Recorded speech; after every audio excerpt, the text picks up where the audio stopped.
क्या बात है। जीते रहो लाल, जीते रहो।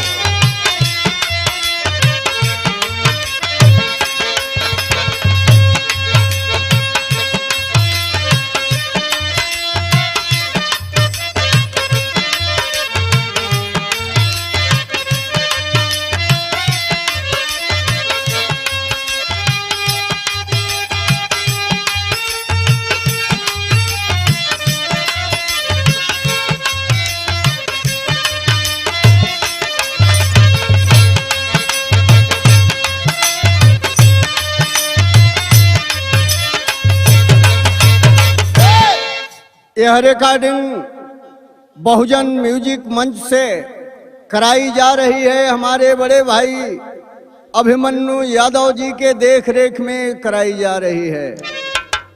तो लिखा गया कि भारत की निराली शान है अम्बेडकर।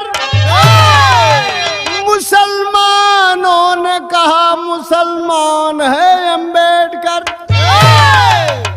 मनुवादियों ने कहा बहुत नादान है अम्बेडकर।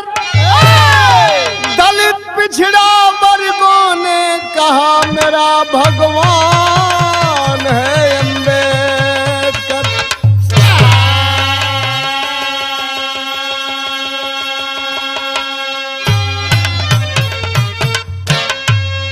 साथियों, इस देश में अंग्रेजों वापस जाओ का नारा चल रहा था और हमारे देश के रणबांकुरे जवानों ने अपनी जान की आहुति दी। अंग्रेजों भारत छोड़ो, अंग्रेजों भारत छोड़ो। कितने नौजवान फांसी के फंदे पर झूल गए, लेकिन फिर भी ये देश आजाद नहीं हुआ। अंग्रेजों ने आखिरी फैसला किया, है कोई माई का लाल जो संविधान बना करके दे दे तो हम लंदन चले जाएंगे। मैं पूछता हूं कि कहां गई थी मोतीलाल की वरिष्ठरी और कहां था ये पंडित जी का पतरा जिसमें केवल ग्रहण लगाते हैं। कोई नहीं मिला। मिला तो एकमात्र बाबा साहब अम्बेडकर, जिनको पढ़ने में दिक्कत, खाने में दिक्कत, पानी पीने में दिक्कत, कोलंबिया विश्वविद्यालय से डिग्री लेकर के आए और देश में खड़ा हो गए। मैं संविधान दूंगा, अंग्रेजों तुमको वापस जाना होगा। कैसे कहे यहाँ तरजबा मास्टर, सनम बेवफा का आ गीत है बाम कि वो हरे दुपट्टे वाली सीधी साधी भोली भाली जानम रुक जाना, जानम रुक जाना, जानम रुक जाना, जानम रुक जाना। तू सलमा है या सुल्ताना, तू सलमा है या सुल्ताना, नाम तो अपना बदलाना, जानम रुक जाना, जानम रुक जाना, ओ जानम रुक जाना, ओ जानम रुक जाना। भैया बाबा साहब अम्बेडकर संविधान लिख दिए और क्या लिखे, जो आज मामला फंसा हुआ है। क्या लिखे, अंग्रेजों जाओ हमको आजाद बनाओ, जाओ लंदन में, जाओ लंदन में, जाओ लंदन में, जाओ लंदन में, जाकर खाओ लंदन में, मौज मनाओ लंदन में, जाओ लंदन में, जाओ लंदन में, जाओ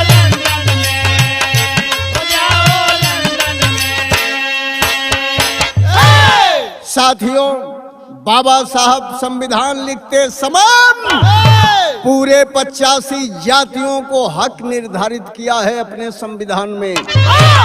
लिखा क्या कि बनाए अम्बेडकर कहाए विधानी,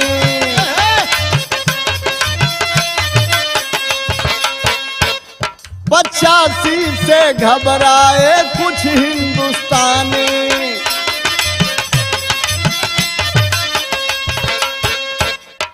साहब ने फरमाया ऐलान जाकर कोई जांच कर ले हिंदुस्तान आकर।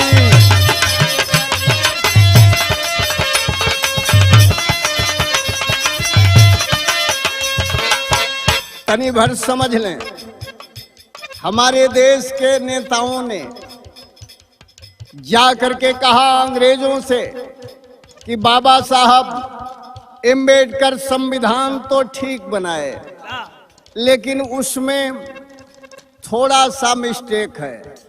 क्या मिस्टेक है?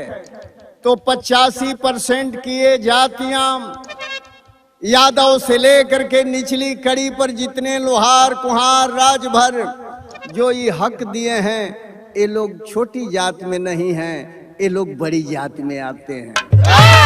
अंग्रेज कहा कि तब हम भारत नहीं छोड़ेंगे जब तक कि इसका जांच नहीं होगा। जांच करके हम देखेंगे कि ये लोग छोटे हैं, आरक्षण के लायक हैं, नहीं हैं, तब दिया जाएगा। अंग्रेजों ने एक कमेटी गठित किया। कौन सी कमेटी? उसका नाम पड़ा मित्रों, अंग्रेजों ने झटपट कमेटी बनाया, साइमन कमीशन जो कि कहलाया।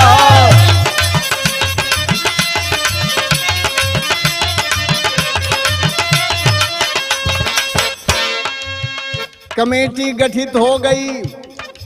तब हमारे देश के नेता नेहरू जी से बात किए कि ये 85% हक जो संविधान के अंदर परम पूज्य बाबा साहब अम्बेडकर दे दिए हैं, ये यादव ले लेगा, राजभर ले लेगा, चौहान ले लेगा, कुशवाहा ले लेगा, चमार ले लेगा, लोहार कुम्हार ले लेगा। तो आप लोगों को पंडित जी अब पतरा बाँचना रहेगा, आलू छीलेंगे आप लोग। डीएम पीएम की कुर्सी नहीं मिल सकती है, इसलिए कि अम्बेडकर अपने संविधान में इन जातियों को दे दिए हैं। अहि दादा, ओ कौम का कान खड़ा हो गई कि अरे महात्मा जी बतौलन नेहरू जी अपनी जाति वालों को कहो कि इनको जा करके भूल भुलैया में दे दें कि आप लोग छोटे नहीं हैं, बड़े हैं, नहीं तो कहीं अम्बेडकर का दिया हुआ ये ले लेंगे तो डीएम पीएम सीएम सारी कुर्सी इनके हाथ में हो जाएगी। यहाँ वह तरज बाम कि आई हो दादा बदल गई दुनिया,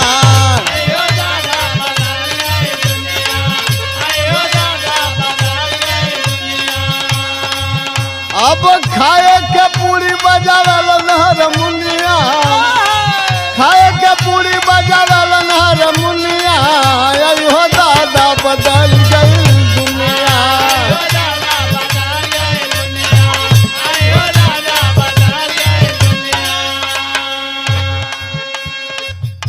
अभी साइमन कमीशन पीछे है, तब तक आगे एक पार्टी चल दिया। कौन सी वो पार्टी थी? यही मनवादी लोग, ब्राह्मणवादी लोग, कि सबको भुलवा दिया जाएगा और अम्बेडकर जो हक आरक्षण दिए हैं इनसे भुलवा करके इन लोगों का दूर कर दिया जाए, नहीं तो डीएम पीएम सीएम सारी कुर्सी ये लोग हासिल कर लेंगे। ए बाबू चल दिए। लिखा गया कि मुख में राम बगल में छुरी,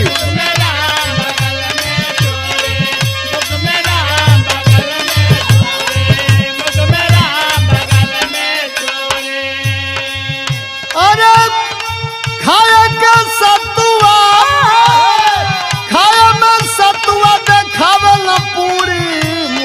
राम बगलिए में। मुख में राम बगल में जोड़े, मुख में राम बगल में जोड़े। आगे आगे चल दिए। ऊंचा बनाओ अभियान, साइमन की कमेटी अभी जांच करने वाली पीछे है। तब तक के आगे आगे चल करके भुलवा देने लगे। सबसे पहले हमारा बिरादर की द्वार पर अलन, यादव जी लोगन की द्वार पर। हमार बिरादर आगी बार के इकट्ठे बैठ के अपन राय मसाविरा करत रहलन। तब तक के ब्राह्मणवादी लोग एड़ी पर ले जनेऊ माजती कुल पहुंच गईलन और पहुंच के कहलन नमस्कार यादव जी नमस्कार। हमार बिरादर कहलन गे रे महाराज का गगरी में डुबावत नहीं, आज ले हमनी के प्रणाम कैली हैं जा, आप आशीर्वाद देत रहले हैं। आज कमन दिन हो कि आप हमार प्रणाम करत ने। तब पंडित जी लोग बतावल जे भैया सुना, आज हमने अपनी ज्योतिष में देखली है जा कि आप लोग तो हमने से ऊंच हुआ। कैसे ऊंच महाराज? कहला ब्रह्म लोक से ब्राह्मण आ गौ लोक से ग्वाला, मने ब्रह्म लोक से 10 फुट ऊपर गौ लोक बा, वहां से आप लोग आइल हैं तो हमनी के न प्रणाम करे के चाहिए। समझावे लगलन, कहलन हई अम्बेडकर देतन तो लेबा जा। हमार बिरादर कहना जरूर लिहल जाई, उमे हमनों की लइकन के नौकरी लागी, हम लोग भी परसेंटेज के हिसाब से अपना हक आरक्षण पा जाएंगे। कहला पात जइबा जा, लेकिन बाब हम समझौलन कि पात जइबा जा जरूर, लेकिन धर्म में दाग लग जाई। अम्बेडकर तो चमार है और आप लोग थोड़ा थोड़ा चमार की श्रेणी में आ जाएंगे। वहीं से हमारी बिरादर के भुलवा दिहलन। यहाँ फिल्म का तरज है बा मास्टर कि पीछा नहीं छोड़ब हम तोहार बलमू, जबले प्यार का न करबाई करार बलमू, जबले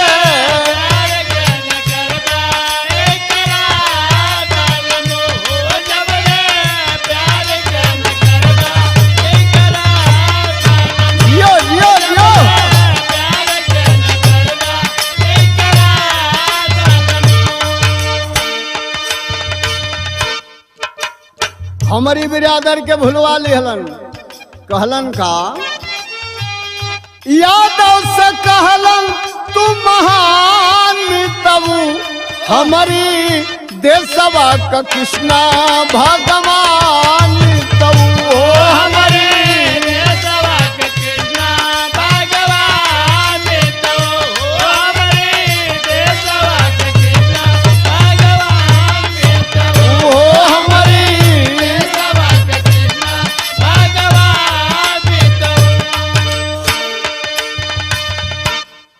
हो चरावला गाय तू हम चरावे ला,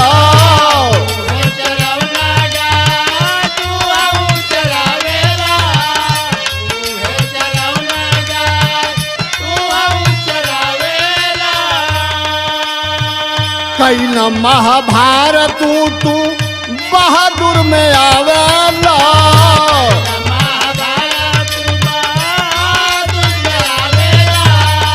कैला महाभारत तू बा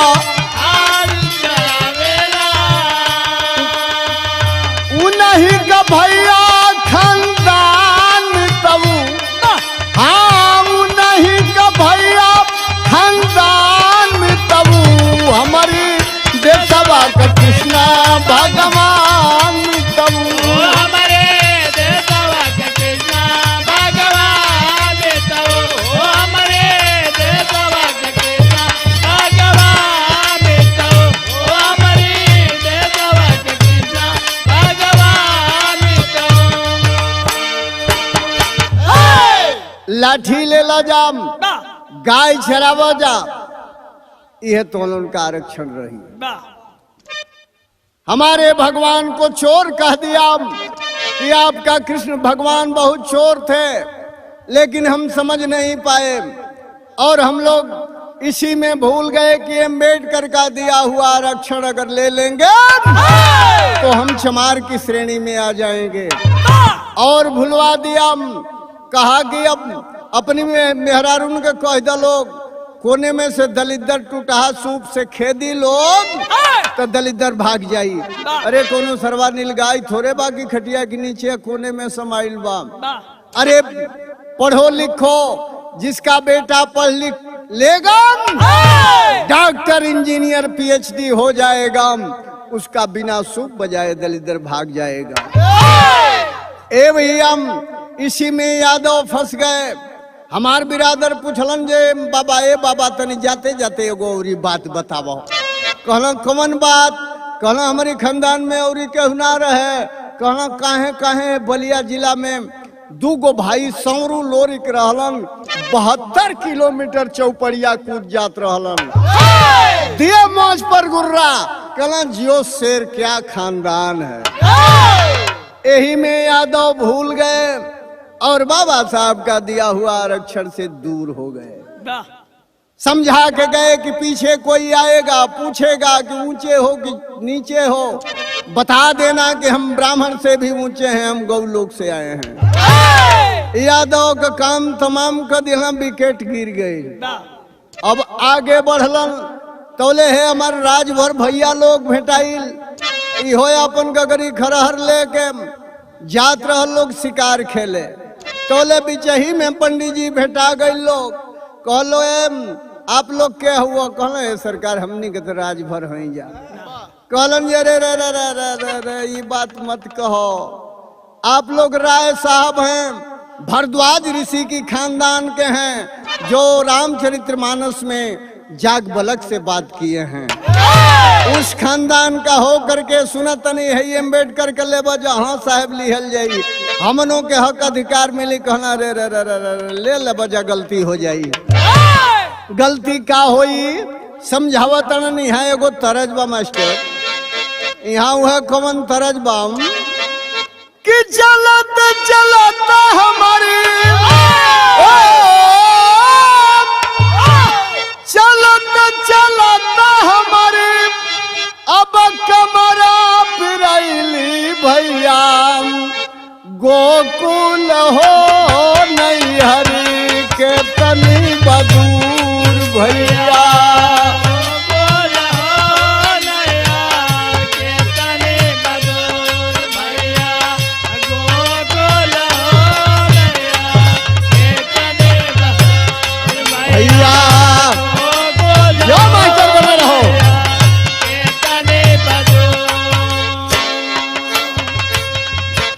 ये भैया बता दिए लिखा गया, गांधी की आंधी में, गांधी की आंधी में भूलैल भर भैया नहीं, जनल न हो बाबा वाला संविधान नहीं।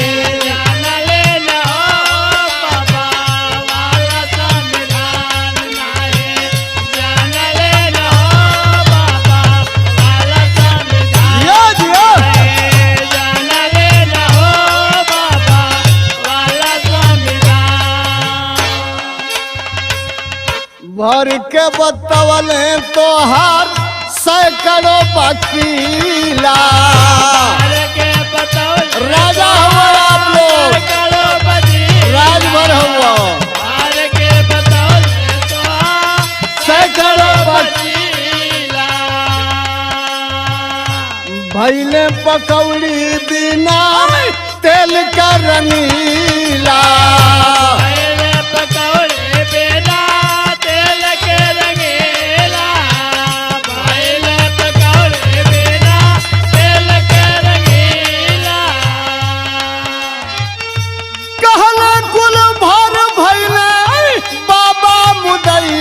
बल्कि पंडित जी कहो चल के काटल जाई धान, बल्कि पंडित जी कहो चल के काटल जाई धान, पंडित जी कहो चल के काटल।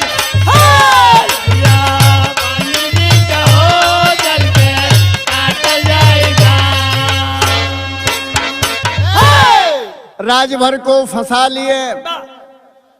अम्बेडकर चमार बना देगा, अगर उनका हक ले लेंगे, आरक्षण ले लेंगे, चमार की श्रेणी में आ जाएंगे। इसलिए राजभर को भी बड़ा बना दिया। 12 गजब कलाकार ये सब होते हैं, बना ही दिए। राजभर भी पट गया और आगे बढ़ गए। जब आगे बढ़ गए तो एक बिरादरी और मिलल, जौन खांची फरुहा लेके अपन चल दिले रहल काम करे। हर से पंडित जी लोग जात रहल, आओ हर से वो बिरादरी आवत रहल, बीचे में भेंट हो गई। तो यहाँ वो है तरज बाम कि हम ही मजनू का यार प्यार सिखलाई बुए गोरी।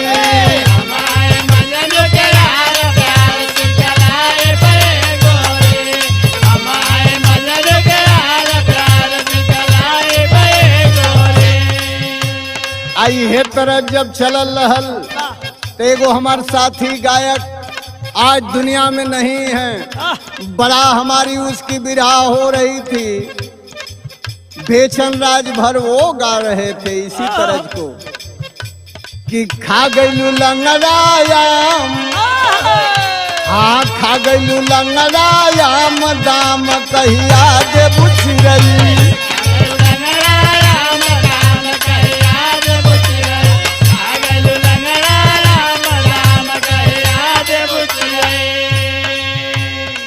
वाह वाह वाह। लेकिन रास्ते में खांची फरुहा वाली बिरादरी से ब्राह्मणों ने पूछा, नमस्कार, आप लोग कौन हैं? वो लोग बताए कि सरकार हमनी के लोग नोनिया कहेला। कहना रे नोनिया नहीं है, आप पृथ्वीराज की खानदान के आप लोग हैं। जो पृथ्वीराज पूरब देखते थे और पश्चिम बाण मारते थे, उस खानदान का होकर के सुन रहे हैं अम्बेडकर का दिया हुआ आरक्षण लेंगे। हाँ लेंगे। कहलन के रे बाप ले लेंगे, लेकिन चमार की श्रेणी से तो आप ऊंचे हैं, और ले लेंगे तो थोड़ा आपको अम्बेडकर चमार बना देंगे, और उस वीरता के बहादुरी में दाग लग जाएगी। कैसे समझौलन? गईले भेटाई चौहान शान में कूदे लगले।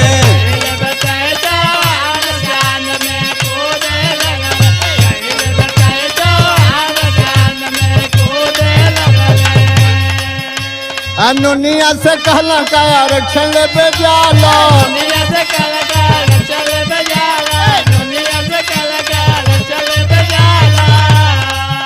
आ पृथ्वीराज वाला खानदान तू कहाला,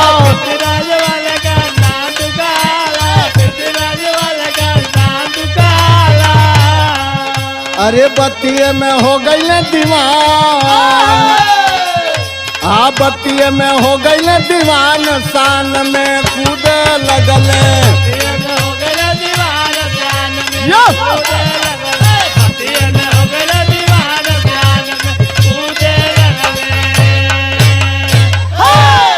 चौहान भी कट गया, लोहार लोग मिलल। लोहार से कहलन आप लोग विश्वकर्मा भगवान के खानदान के हैं। ये लकड़ी गढ़ो, बीच में कुहार मिलन। कहला आप लोग यह भरुका गगरी बनावा, आरक्षण लेके चमार मत बना। अम्बेडकर चमार बना देगा।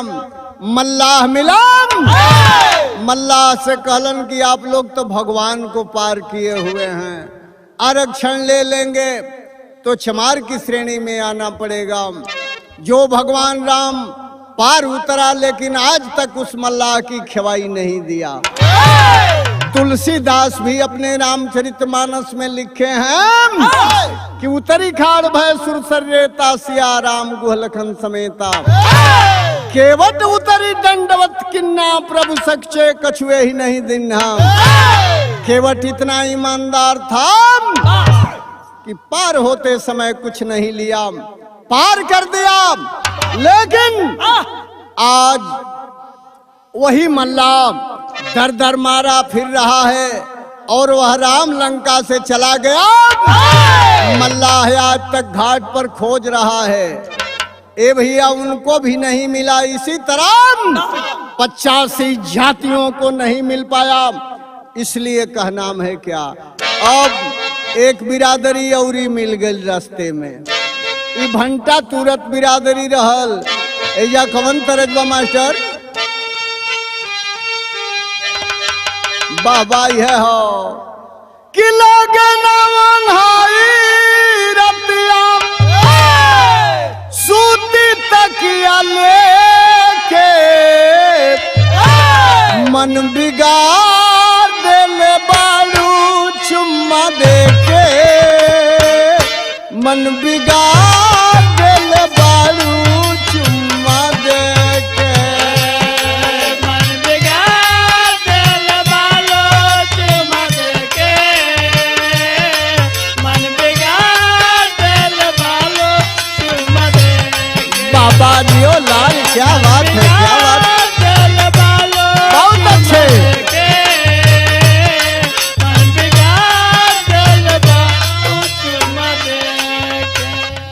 ए भैया आखिर ई बिरादर भंटा तुरत में कुशवाहा लोग मिल गए।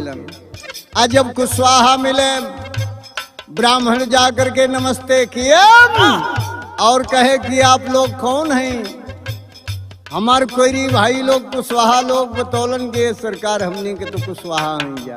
कहना रे बाप सुना तनी है ये अम्बेडकर का दिया हुआ आप लेंगे। हाँ हम लोग लेंगे, हम लोग भी आरक्षण के हिसाब से अपनी नौकरी पाएंगे। हम लोगों की बच्चों की अच्छी पढ़ाई होगी, हम लोगों का हक अधिकार मिलेगा। कहलन की ले लेंगे, ये तो बात ठीक है, लेकिन आप किस खानदान के हैं। खानदान बताया उन्होंने, क्या बताया,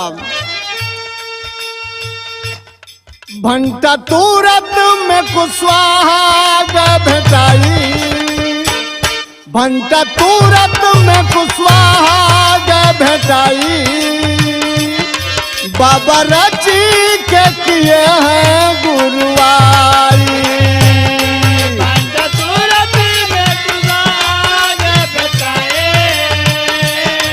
बाबा राजी के किए हैं भंटा तुरत में कुशवाहा लो। बाबा राजी के किए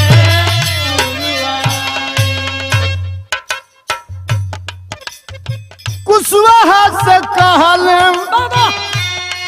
का आरक्षण लेबे जाला, सम्राट अशोक के वंशज कहाला, देव धर्मा में दगिया लगाई, देव धर्मा में दगिया लगाई, बाबा रची के किए गुरुआई।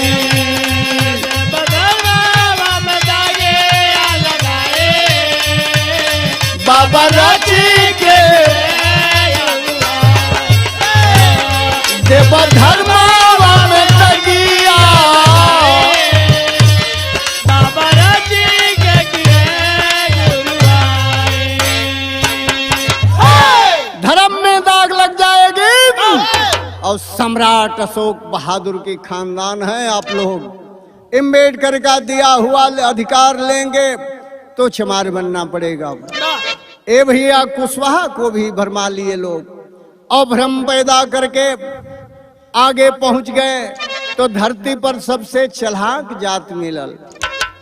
और चलाक जात धरती पर कौन बा, ई जब तरह चलल रहल मास्टर ना, तो एक गो गवैयन का एक गो स्पेशल तरज रहल।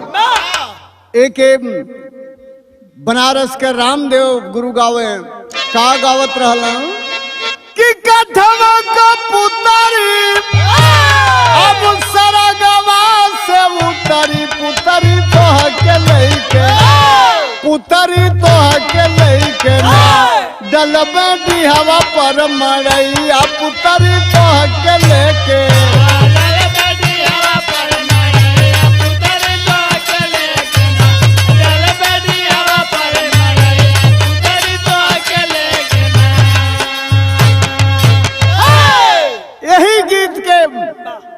हमार उस्ताद बुल्लू जी गावे का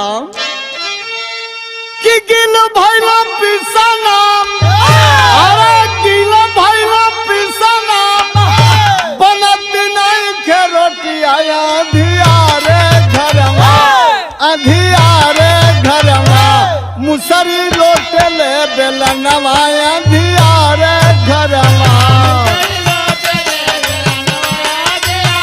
बोलो बोलो।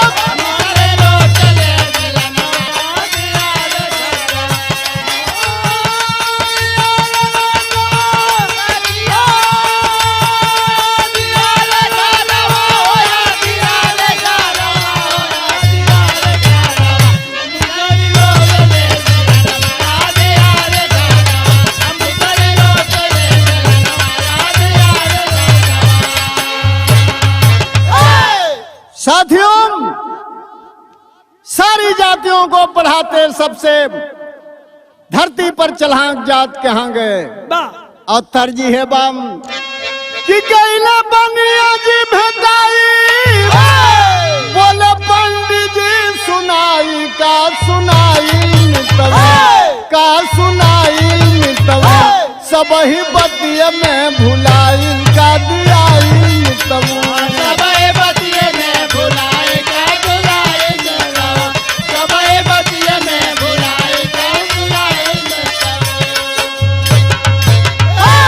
कहलन सुना तू तो महाजन का जात, सबसे बड़का कहत का दियाई मितवा, तनी देख पगलाई का दियाई मितवा।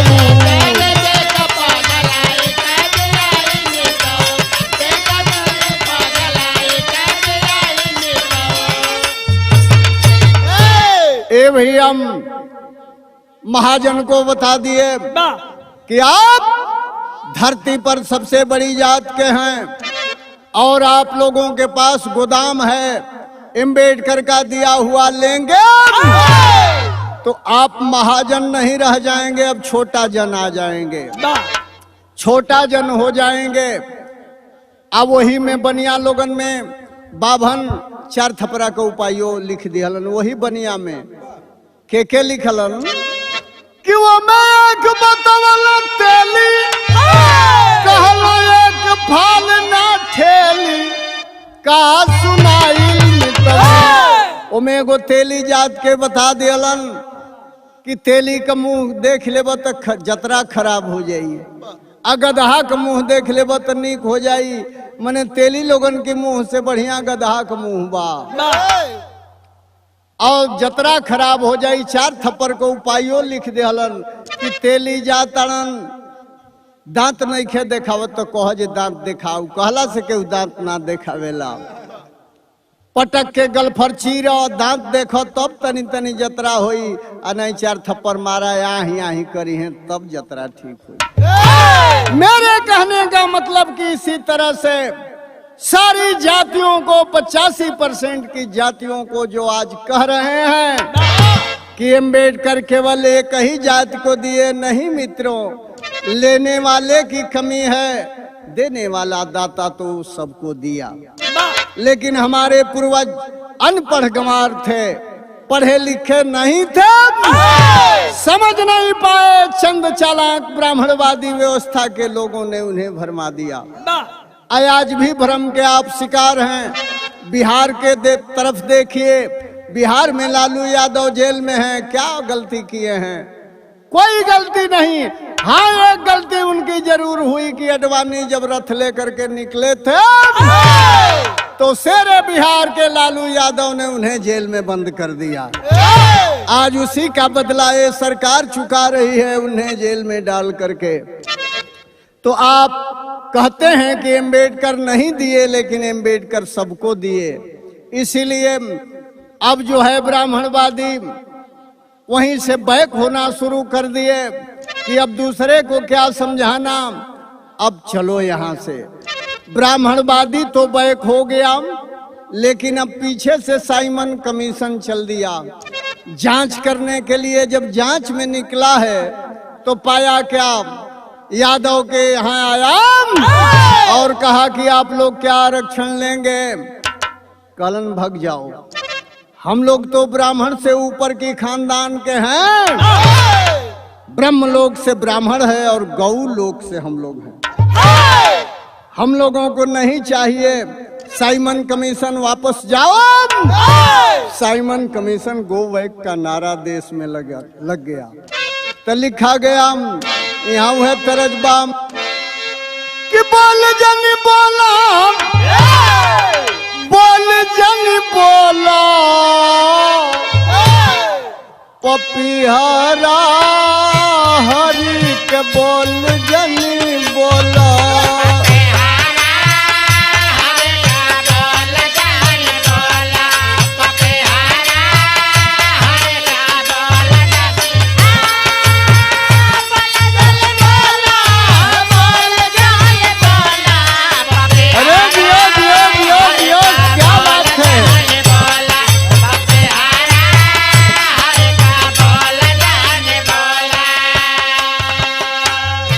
सारी जातियों को पढ़ा करके ब्राह्मणवादी हम लोगों को भुलवा कर, हम लोगों को फंसा कर और हमसे दूर कर दिया।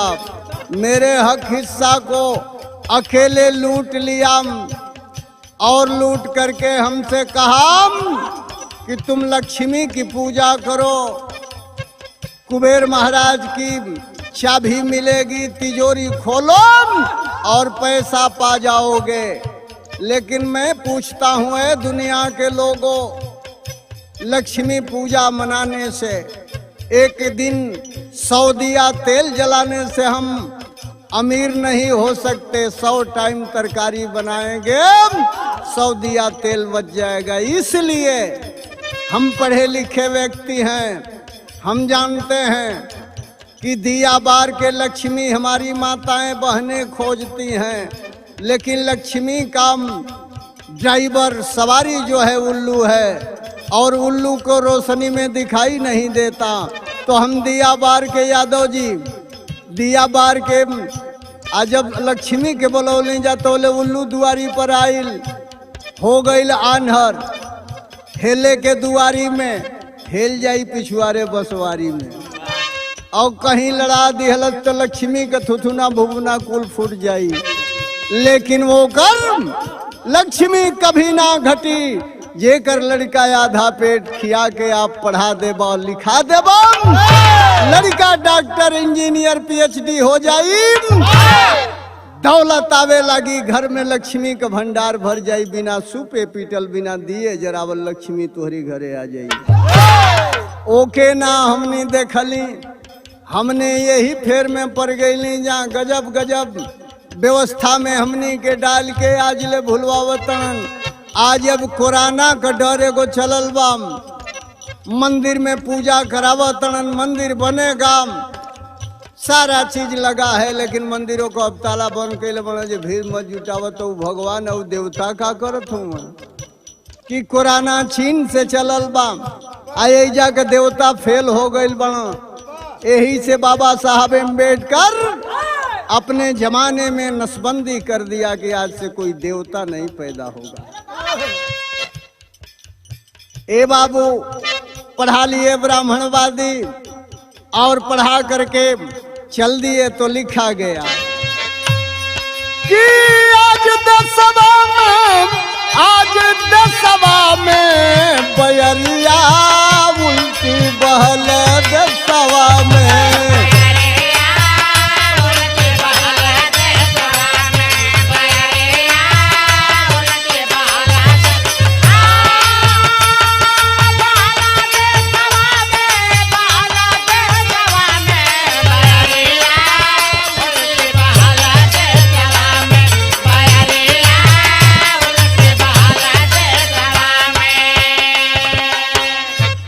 बाबा साहब अम्बेडकर हम सबका हक दिए, हम ले नहीं पाए तो आज बाबा साहब को दोष लगाते हैं।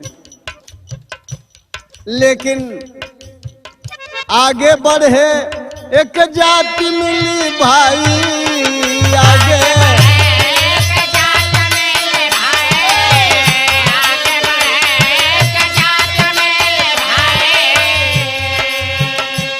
अरे लिहले चमार उनको माथ पर उठाई।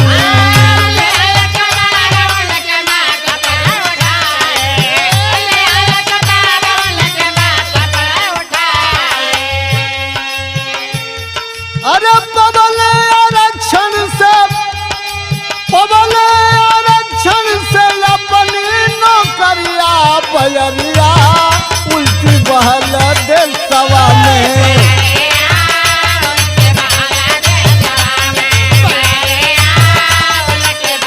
यो बहादुर जीते रहो।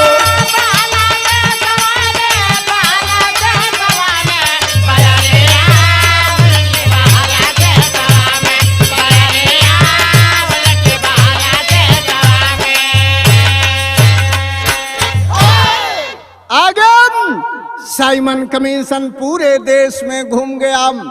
यादव इनकार किया, नहीं हम चमार नहीं बनेंगे। राजभर चौहान, मल्लाह, लोहार, कुहार सारी जातियां 85% की इनकार कर गई। एक ही जात धरती पर बहादुर कौम मिली जो बाबा साहब अम्बेडकर को मान लिया। वो भी 100 में 100 नहीं, सिर्फ 17 जातियों ने बाबा साहब को अपना लिया। 17 चमारों ने कैसे अपनाया? यहाँ हुए तरज बाम कि जमन में जयाम की चटनिया, जमन में जयाम की चटनिया, तमन सोवधनिया में नहीं।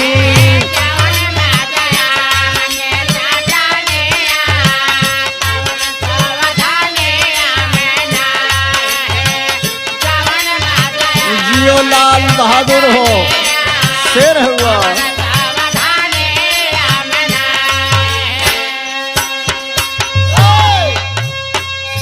धनिया में नहीं समा, धनिया में नहीं तमन शोभा, धनिया में नहीं जमन मजा अपनी परनिया। हाँ जमन मजा अपनी परनिया, तमन का सपनिया में नहीं। जमन मजा अपनी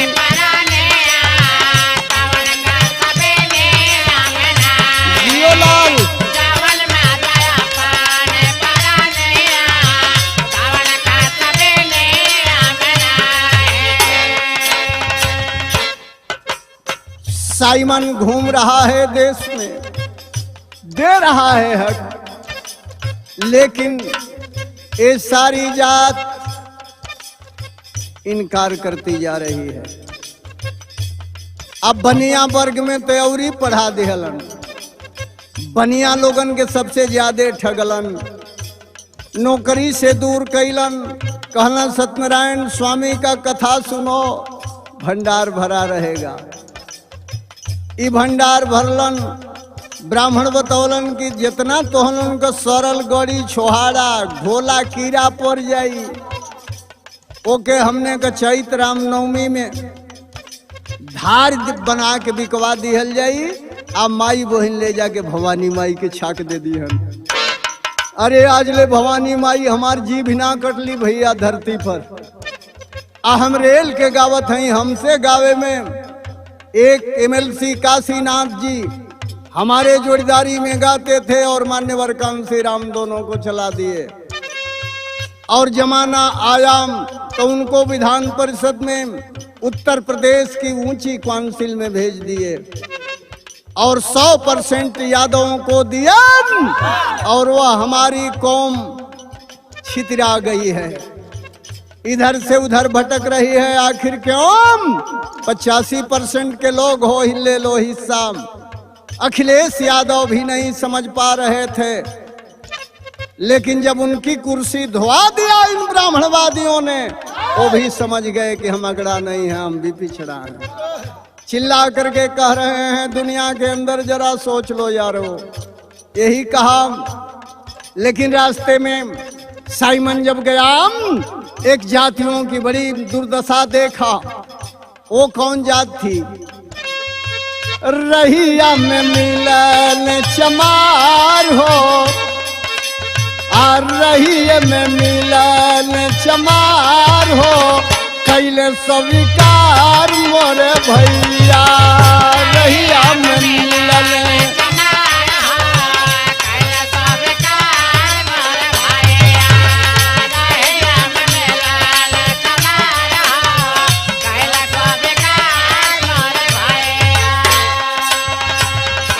का कहलन आरक्षण उनकी मान गई न बतिया।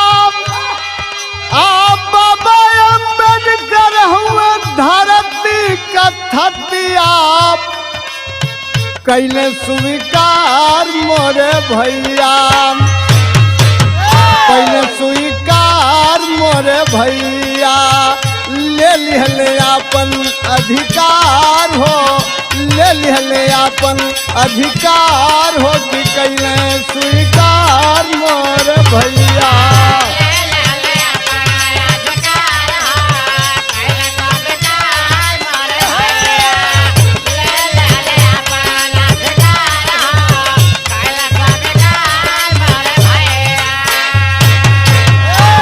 अपना अधिकार धरती पर चमार जात के लोगों ने ले लिया।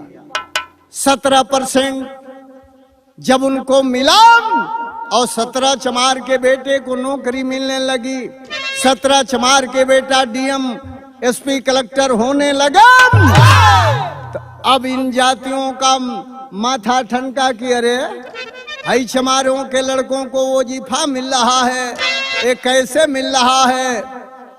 तब इन्होंने अब आज सोच रहे हैं कि हम काश अगर उस दिन ले लिए होते, आज मेरी भी दशा यही होती। इसीलिए तो लिखा है कि मंदिर के दरवाजे पर जाएंगे, मंदिर के दरवाजे पर जाएंगे, लाखों लाख भिखारी मिलेंगे। अगर अम्बेडकर के दरवाजे पर जाएंगे तो क्लास 1 के अधिकारी मिलेंगे। अब अधिकारी बनना है कि भिखारी बनना है, आप स्वयं अपना रास्ता चुन लें। दुनिया में 2 ही रास्ता है, एक तरफ मनुवाद, एक तरफ अम्बेडकरवाद। दोनों रास्ते पर चलेंगे, कहीं का नहीं होंगे।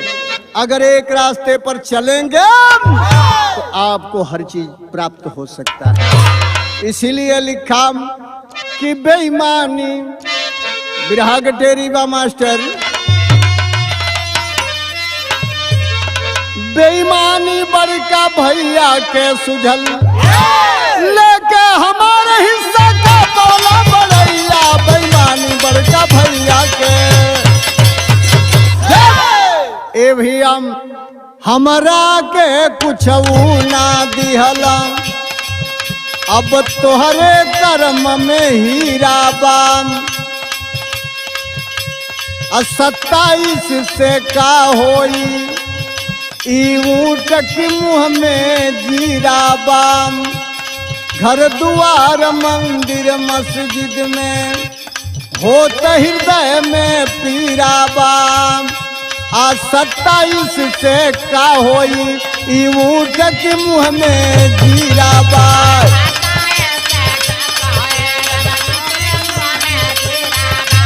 ऊँट के मुँह में जीरा, ऊँट के मुँह में जीरा बाई, ऊँट के मुँह में।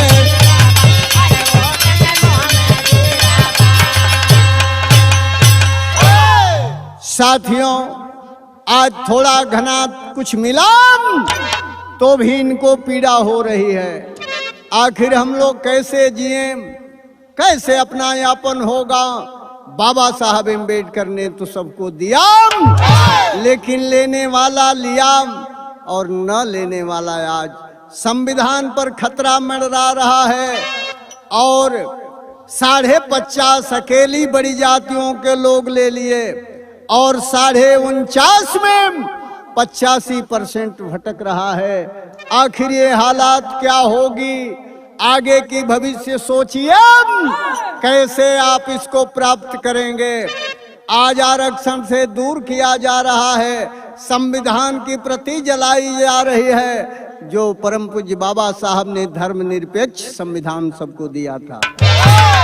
ए भैया, तो इसीलिए कहा है, आखिरी प्रमाण बा गीत का कि बाबा संविधान आज बुलावे मितऊ, आज वही संविधान को बचाना है और संविधान को बचा लेंगे, सारा हक पा जाएंगे आप, अपना राजा बना लेंगे आप। अगर 85 जातियां इकट्ठा हो गई तो किसी तूफान से टकरा करके अपना हक ले लेंगे।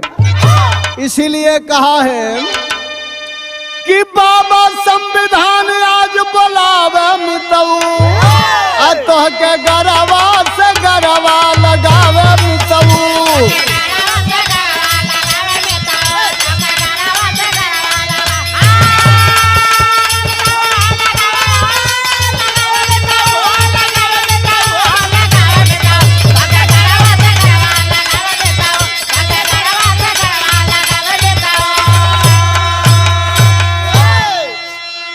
साथियों, 6 दिसंबर 56 के छवलस अंधेरा लिहल उठाए बाबा साहब अपन डेरा।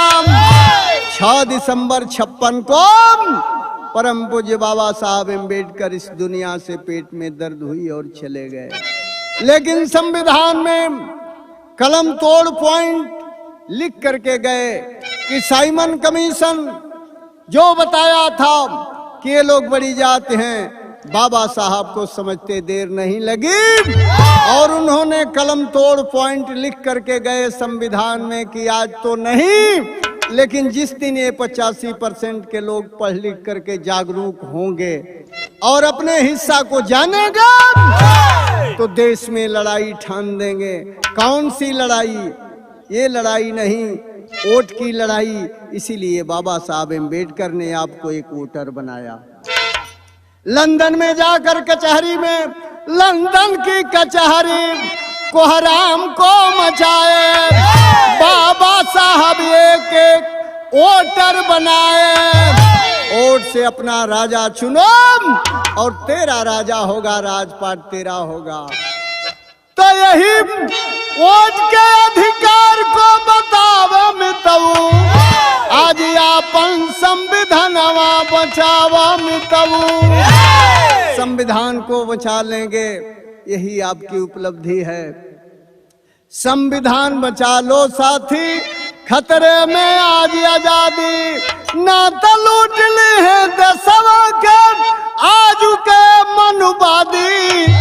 बेईमानी बड़का भैया के सुझल, रविंदर के बिरहा का तपैबा कमैया, बेईमानी बड़का भैया के।